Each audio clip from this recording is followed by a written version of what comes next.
السلام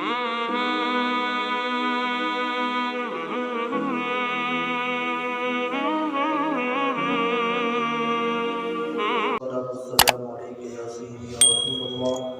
وعلی آلک و اصحابک یا سیدی یا حبیب اللہ۔ مرافقت سے مراد قریبی مرتبہ ہے۔ مذکورہ حدیث پاک میں حضرت سیدنا ربیع رضی اللہ تعالیٰ عنہ نے جنت میں نبی کریم علیہ السلام کی رفاقت کا سوال کیا تو کیا حضرت سیدنا ربیع رضی اللہ تعالیٰ عنہ نے جنت میں حضور نبی کریم رؤوف الرحیم صلی اللہ تعالیٰ علیہ وسلم کی برابری کا درجہ مانگا تھا؟ تو چنانچہ اس کی وضاحت کرتے ہوئے علامہ محمد بن علام شافعی رحمۃ اللہ علیہ فرماتے ہیں، یہاں پر یہ اعتراض نہ کیا جائے کہ حضور نبی کریم صلی اللہ تعالیٰ علیہ وسلم کا مقام تو مقام وسیلہ ہے جو کہ صرف نبی کریم علیہ السلام کے ساتھ خاص ہے، تو کوئی نبی بھی اس مرتبے کو نہیں پہنچ سکتا، تو چاہیے جائے کہ کوئی دوسرا اس مرتبے کو پہنچے، کیونکہ حضرت سیدنا ربیع رضی اللہ تعالیٰ عنہ کی مراد یہ تھی کہ وہ آپ صلی اللہ تعالیٰ علیہ وسلم کے قریبی مراتب میں سے کوئی ایک مرتبہ مل جائے تو انہوں نے اس مرتبے کو مرافقت سے تعبیر فرمایا ہے۔ مفتی احمد یار خان نعیمی رحمۃ اللہ علیہ مرافقت کا معنی بیان کرتے ہوئے فرماتے ہیں، یعنی مجھے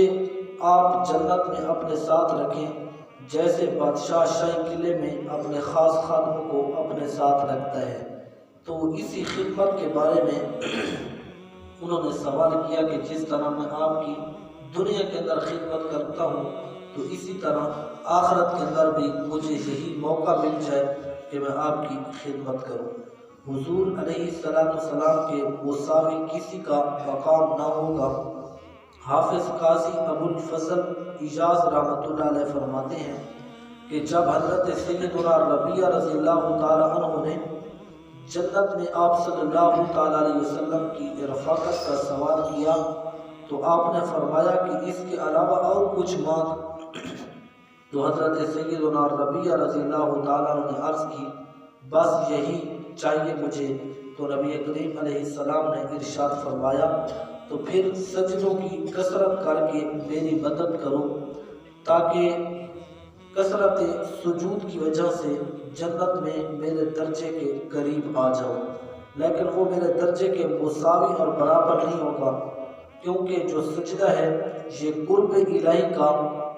ذریعہ ہے اور درجات کی بلندی کا ذریعہ ہے، جس طرح کہ اللہ تعالیٰ کا ارشاد کرامی ہے جس کا ترجمہ یہ ہے کہ سجدہ کرو اور ہم سے قریب ہو جاؤ، اور حضور نبی کریم صلی اللہ تعالیٰ علیہ وسلم کا ارشاد ہے بندہ جب سجدہ کرتا ہے تو اللہ عز و جل اس کا ایک درجہ بلند فرما دیتا ہے۔ تو جو کثرت سجود ہے اس کے اندر انتہا درجے کا عجز اور انکساری پائی جاتی ہے جو اللہ کے نزدیک بہت ہی محبوب عمل ہے۔ تو حضور علیہ السلام نے فرمایا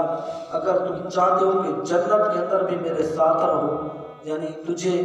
وہی مقام مل جائے جو حضرت سیدنا صدیق اکبر کو رفاقت کا ملا ہے، تم اگر میرے پڑوس میں جنت میں رہنا چاہتے ہو تو پھر سجدے کر کے میری مدد کرو، اس لیے کہ جو سجدہ ہے یہ قرب الہی کا ذریعہ ہے اور حضور علیہ السلام کو پانے کا ذریعہ ہے۔ اللہ تعالیٰ سے دعا ہے اللہ تعالیٰ ہم سب کو سجدوں کی کثرت کرنے کی توفیق عطا فرمائے۔ آمین۔ الحمدللہ رب العالمین۔